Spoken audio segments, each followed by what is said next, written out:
back to the Mookie Chosen channel, and you are looking live at another cue card. This is an outline, a rundown of what we're going to talk about in the order in which we're going to discuss it. And this is the Mookie of the Year, the 2024 Redux. Some great cards and some great times were had this year over the past 12 months, and we're going to take a little tour through some of the highlights. Not an exhaustive list, but this is some of the great stuff. There are 5 major bullet points I want to get through in this exposition here. There is a major Pinhole expansion that happened. Some great Pinhole cards have come to take their rightful place in the Pinhole Holy Grail Wall of Fame, and so I'll take you through some of those. There was an unplanned player collection sort of PC that I sort of was on the wavelength of collecting, but didn't formally realize I was an fill-in-the-blank player collector until this year, and so we'll go through some of those cards and go through that player. We have some autographs. I love my on-card autographs, and some of those have come into the fold, and I'll show you the highlights on that front.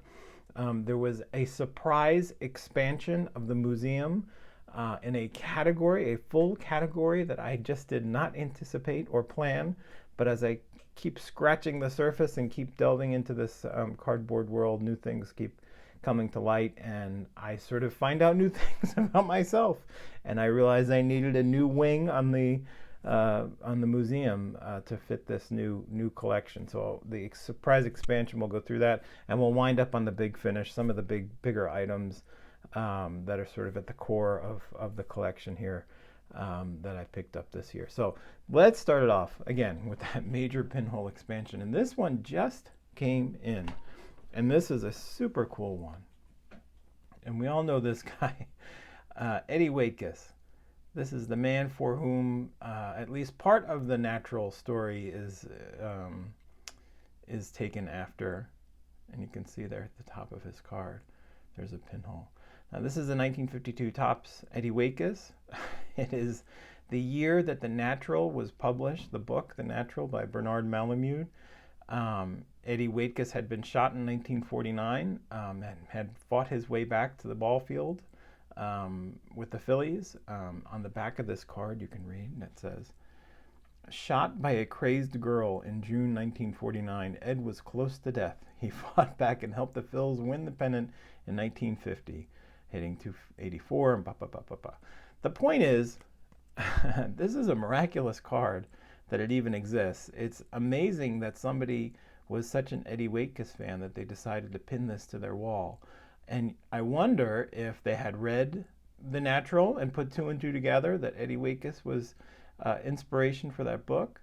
Was this, did somehow the girl who shot Eddie get a hold of some of his cards, and did she pin this up to the wall? The mind reels at what could be the original owner's vantage point from this cardboard, but now Eddie Waitkus and his 52 Topps Pinhole is on the Pinhole Holy Grail Wall of Fame. There's some non-sports pinholes. I love this Batman that I got a hold of. It's an upstairs downstairs card, 2 pinholes and creases in the middle, which means that card came on and off quite a bit. That's a Batman rookie. Here's my first and only Mickey Mouse card from, what year is this from? 1930. It's an OPG. I want to say maybe it's 1940. Anyway, an OPG Mickey. There's a pinhole right by Pluto's buttocks and over Mickey's right ear. And I just love this card. I love how beat up it is, and I love that the youngster who owned that put that up on their wall. This is from my friend Trevor, who sent this to me. He actually bought this card from Sammy Thunder and thought it fit better in my collection as a pinhole card. This is my first ever Mickey Mantle pinhole card. You can see the N in single is pierced there. And I just love this card, and I'm so happy to have that on my Pinhole Holy Grail Wall of Fame. My buddy Orlando gave me Sam the Jet Jethro in this beautiful Bowman card. And so thoughtful, and I love this, and this is another Inner Circle card. My buddy Drew from Clean Cheap Shots gave me this one when I met him at the National. This is Roger Craig, who was not just a Brooklyn Dodgers hurler, he was the first ever pitcher to throw a game for the New York Mets In 1962, he got smoked. He lost 20 games that year, but somebody loved this card, at least in 1956, enough to pinhole it and to glue it into something. So this card has been through some wars and is a true victim of love and has gotten to here at the Pinhole Holy Grail Wall of Fame. Now, brighter days for the Mets. This is from Eddie's Cardboard Chaos. Just came into the world headquarters a few weeks ago. Look at that beautiful pinhole. This was Jerry Koosman shuts the door on the Miracle Mets winning that World Series. I'm sure Roger Craig was happy about that. This is from my buddy Greg over at Midlife Cards. This beautiful 1950. I mean, this card in and of itself is a gorgeous stunner. The sort of gloaming, sunset almost behind him, with the frieze and the facade of the Yankee Stadium being lit up by the sun, and the purple sky behind him, and the beautiful pinhole above Johnny's hat there. Just a super cool card. And for me personally, I've told this story on the channel. My Babe Ruth baseball coach used to call me Johnny Mize when I would scoop the ball out of the dirt. Johnny Mize, he would say. And so Greg saw this at a show and picked it up and sent it to me. So a super cool card. Speaking of Greg at shows, Greg showed this card on one of his card show videos. And I saw it and I said, oh, I got to get that card. This beautiful Ted Williams exhibit, which again has that center creasing just like the Batman did, in addition to this pinhole. So this came up and was yanked off the wall by some excited owner. And so this, I think, is my only Ted Williams card, which is pretty remarkable. But I'm super honored to have the Victim of Love pinhole card. This is from my buddy David, who gave this to me at the Philadelphia show, the Philly show. Tony Lazzeri, New York Yankees Hall of Famer. This is the only among the three 1933 Goudeys that he gave me. So it expanded the Pinhole Holy Grail Wall of Fame in that respect. But it's also, as I noted when I first picked it up, my suspicion is that this card was pinned to a desk, in front of a desk. And the ink spots that are splashed on Tony Lazzeri's card are from some kind of inkwell that the young student was using to do their homework, write a theme, ask for a Red Ryder BB gun, something like that. And so Tony Lazzeri and this beautiful 1933 Goudey are in the Pinhole Holy Grail Wall of Fame.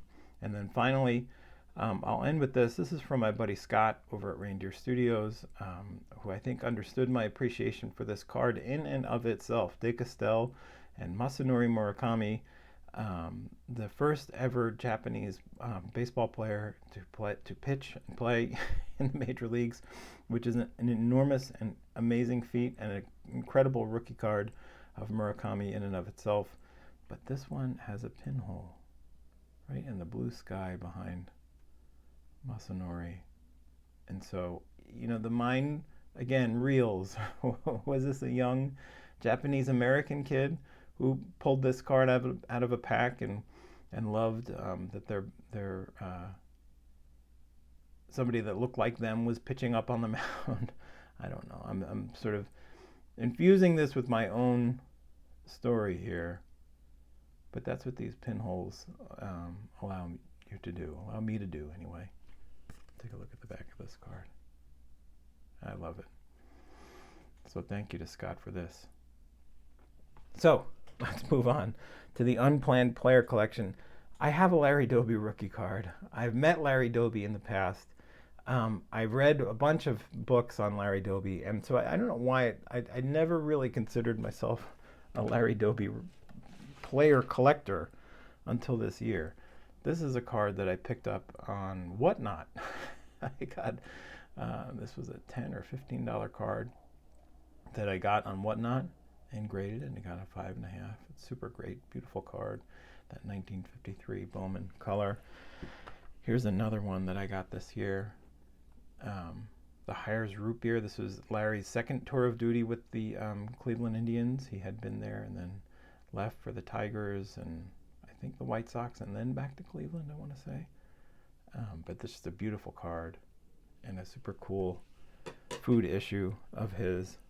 And speaking of the sort of non-conventional issues, this Larry Doby card, Burke Ross Larry Doby, I think is just one of his more beautiful cards. The rose-colored background and his look off into the distance and his sort of pseudo smile there. I just love this card.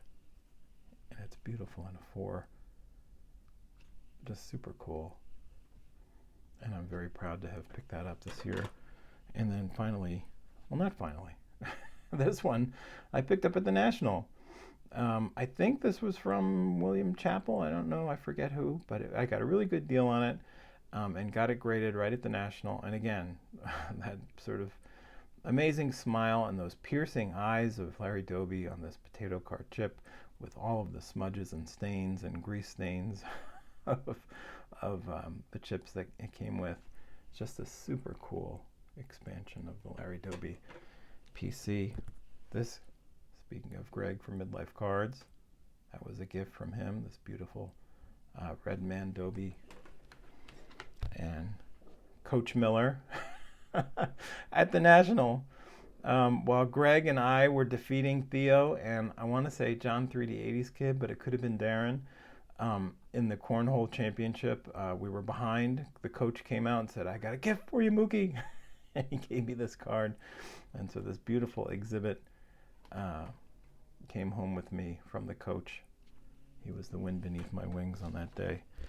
Speaking of beautiful gifts, these two came together for my friend David and sort of help bolster out and make the Larry Doby collection quite multi-dimensional. There's a Satchel Paige pencil topper. Let's see if I can get the focus on that right. St. Louis Browns. He gave me that, and he also gave me this beautiful 1948 Larry Doby pencil topper on the original pencil. I can't get the rack focus here. Cleveland Indians, 1948 American League. Of course, that was the year they won the World Series. Larry Doby was one of the heroes of that World Series. And to commemorate his heroic home run in Game 4, the first by an African-American ball player in a World Series, this is the ticket that I got. Very inexpensively. I couldn't believe it. But again, it helps bolster out what is officially a Larry Doby PC, which I sort of didn't fully appreciate that I was building before this year, formally appreciate, but now I can, and I do. Now let's talk autographs. It was very early in January of this year that I met the man, Mookie Wilson, and I handed him this 1985 Topps Tiffany Mookie Wilson card with that beautiful smile. This was the first time I really experienced Mookie Wilson in 1985 with the Mets. And I talked to Mookie about how much I loved him, how much of a fan of his I was. I showed him the channel that I sort of named in his honor, and he was very kind, and even though he was probably confused by it all, was very gracious and signed this card. And he actually told me how beautiful he thought this card was. The Tiffany shiny nature and that beautiful centering. I think he got a kick out of it. So it was super awesome to meet and greet Mookie Wilson in that way, and get his autograph. And so the autograph expansion was on. Speaking of autographs and speaking of Larry Doby, this came into the fold. This is from my pal Tony, who I met at the National and who has become one of my good buds on text message. And a great YouTube proprietor of his own channel there, the Southern Collector, sent this to me and sort of knocked my socks off. This is just a legendary card and an incredible inscription of Larry Doby's name there. I'm just floored by this still and super thrilled to have it both in my autograph collection and my Larry Doby PC. Speaking of Tony, his buddy Tim, who I met at the National, also gave me this, in addition to a bunch of other amazing Mets autographs that he and his father Bugsy collected in Nashville at the minor league ballpark there. Greg Jeffries. Now, if you told me when I was 12 or 13 years old that I have a 1988 score rookie prospect Greg Jeffries on-card auto, I wouldn't have believed you. But here we are, and thank you to Tim for that. So the autograph expansion continues, including this. Now, I just love this Ichiro 2001 Bowman Heritage rookie card. It's my favorite Ichiro rookie card. I love his stoic look. I love the sort of throwback style of it, black and white. And I love that I was able to get his autograph on this card. I didn't get it in person myself. I got it off eBay for what I think is a really good price. And it's just super cool, and I'm super thrilled to have it as a part of my collection. He's going into the Hall of Fame this year. I think he's just one of the greatest of all time. And to have this classic Ichiro card, in my opinion, with his John Hancock on it, I'm thrilled to have that in my growing and expanding autograph collection. And I just showed this in my last video. This is one of those Dorman postcards, Yogi Berra. There he is in Yankee Stadium. And this was signed by Yogi, as I mentioned in the last video, in January of 1953, and it was mailed on January 22nd at 1:30 p.m. of 1953 from my post office. Yogi lived in an adjacent town to mine in 1953, and he used the same post office that I use today. And so best wishes, Yogi Berra. This is a super great autograph piece for my collection. I'm glad that it's in the fold now. So that rounds out the autographs on parade. Let's talk about the surprise expansion here at the museum. We have a new wing, like I said earlier, and it is a non-sport wing. And I have picked up a bunch of non-sport cards that I've sort of been dabbling in. But when I saw things like this Superman at the East Coast National, I bought this raw and got it graded. Beautiful Superman, literally catching bombs falling from a bomber there in the sky. Just a super cool 1940s gum ink card, number 32. Danger on high, danger indeed. And so Superman is the man. And that is another iconic card in the non-sport world, of course. The Walt Disney rookie with Mickey Mouse sitting right next to him near his lap. I picked this up at the National. My buddy Scott from Reindeer Studios. Again, talk about two amazing illustrators. You got Walt Disney, the Mickey Mouse man himself, and Scott, Reindeer Studios. How more poetic could it get than picking up that card with Scott right with me at the National? I actually got this one wrong, got it graded right there. Another National pickup this year. I mean, how about Cassius Clay with his magenta back to us, ready to take on all Beatles all at once. There's Paul and George throwing down with Muhammad Ali himself. A super cool card. An American icon, two world icons and British pop icons there on that card. And speaking of American icons and world icons, how about this guy? I showed this, I think, not the last video, but the one before it. This is my 1988 W. Duke & Sons Samuel Clemens, my Mark Twain card. I got into this set as well. I bought this from Andrew Nuff Said Cards. He was so gracious and gave me a great deal. I'm so honored to have this card and thrilled that it has some beautiful crossouts on the checklist behind there. So that means that the youngster who was collecting this card and smoking Duke and Sons cigarettes was a collector just like me. And so very cool. But that's not the coup de grace when it comes to the non-sports expansion. This one is. Speaking of Andrew Nuff Said Cards, he helped me find the will to buy this one. This is a big card, and I got this at the Philly show. B. Roth helped me out. My buddy Greg was sort of talking to me about this one. My buddy David, I was consulting with him at the show on this one. But this is a super cool card, one of the key cards of that set. An iconic card of one of the great Americans, maybe the greatest. I mean, talk about, he's literally on Mount Rushmore. So Abraham Lincoln, and this beautiful card is sort of the kicker, the topper to my new non-sport wing over at the museum. And let's get to the big finish. So the big finish isn't that big. But when you're a Mets fan, there are two people, two flag bearers, let's put it that way, for the Mets franchise, two players who embody what it meant to get this team started and to put them on their backs and turn it into a franchise that was worth rooting for. And one of them was this man, Gil Hodges, and this is his rookie card. 1949 Bowman Gil Hodges in a 3.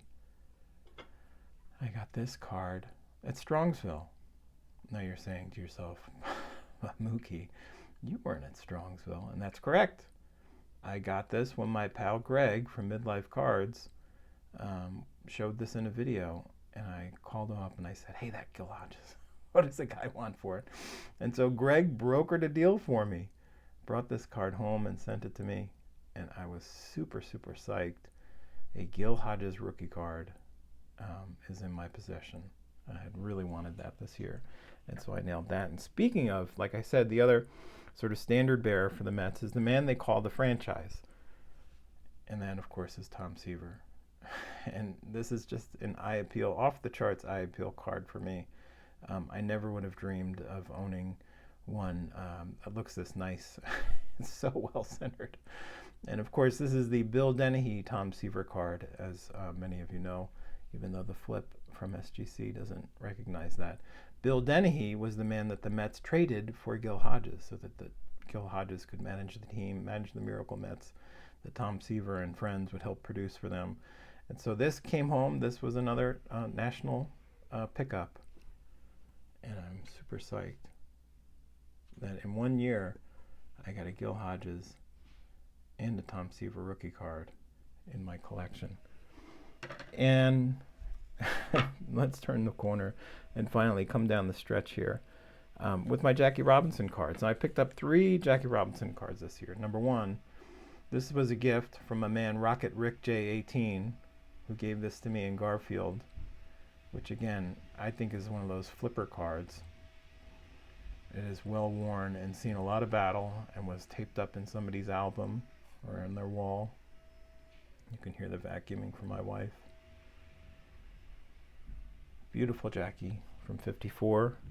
This is Jackie's last Topps card, 1956 Topps. And again, I just love this one. Inscribed with his retired date, Hall of Fame, January 23rd, 1962, number 42 on the bottom left there.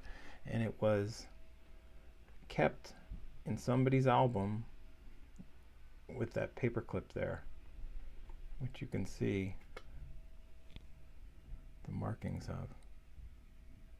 You can see the paper loss there. I just love this card. I would never want another 1956 Topps Jackie Robinson card.